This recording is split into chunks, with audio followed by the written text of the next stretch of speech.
Hello mga kamamshi, good morning sa inyong lahat. Wednesday ngayon. Pupunta kami sa Philippine Embassy sa Bern. Si Daddy Marco, bibili muna siya ng kape. Pupunta kami sa Philippine Embassy sa Bern kasi nga mag-renew kami ng passport ni Kuya Jamie. Hello Kuya Jamie, good morning. Good morning Kuya Jamie. Ayun naman si Eli Patuti. Bale, kami lang apat, hindi kasama si Olivia kasi may pasok siya. Then sa kaibigan siya mag-stay hanggang sa hapon. Kasi half day lang sila ngayon mga kamamshi. Siguro hindi kami magtatagal sa Bern. Lang naman kami mag-renew ng passport ni Kuya Jamie. Ang oras ngayon 7:50 na lang umaga. Nandito pa rin kami sa lugar namin. Ayan may snow. Kahapon nag-ulan-ulan tapos nag-snow. Sobrang lamig. Tapos yung heater namin mga kamamshi, parang hindi gumagana ng maayos. Kasi yung floor, may part na malamig, may part na warm. Talagang sobrang lamig kahapon. Hanggang ngayon, malamig talaga. Eli? No. Ayan si Eli. Yung shell niya, gusto kong tanggalin. Ayaw niyang ipatanggal. No. No. No, no. No. Hmm? No. Okay. Antayin muna namin si Daddy Marco. Dahil bumibili ng kape. Kailangan niya ng kape. Pero kanina, pakulo ako ng ginger mga kamamshi. At saka nilagyan ko ng lemon. Yun ang ininom namin kanina bago kami umalis. Sabi ko kay Daddy Marco na uminom ng ganyan, yung ginger tea ba. Lalo na ngayon, malamig, maraming may ubo. Ngayon si Daddy Marco may ubo na. Uso ngayon ubo sipon dahil sa sobrang lamig mga kamamshi. Kaya ang ginagawa ko, ayan, ginger tea. Saka lemon. Kain ako ng breakfast ko mga kamamshi. Breakfast in the car. Mangga at saka avocado. Ayan, Daddy Marco. Ito yung kape niya. That is my breakfast.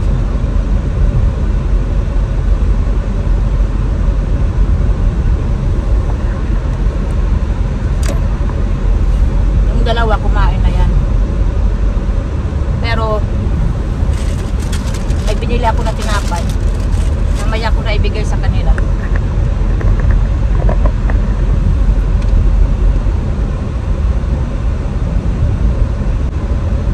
Dalawang oras yung biyahe namin papunta sa Bern.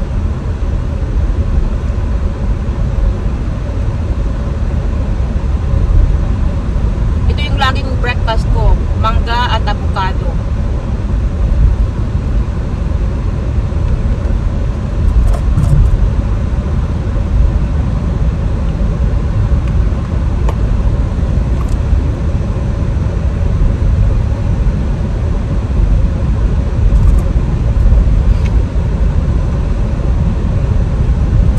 Eli?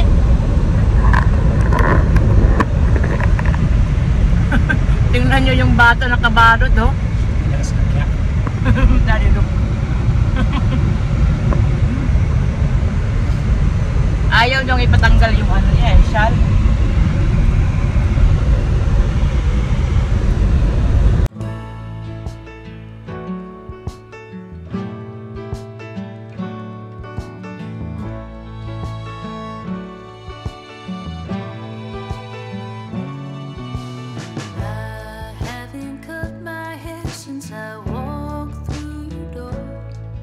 It's never been quite this long before.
na kami mag-renew ng Philippine passport ni Kuya Jamie.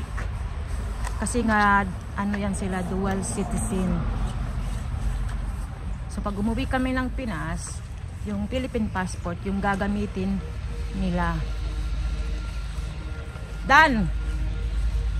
So, uuwi na kami. Kakain muna kami, tapos uuwi. Ito lang yung pinunta namin dito, mga kamamshi. Kami lang yung pumunta sa loob ng embassy. Si Ellie. Alles okay? Yeah. Yeah. But we need to wait the passport. Next year, January. Yeah, but it's done. January 13. Si Ellie tulog. Ay, nagising na. I think she's...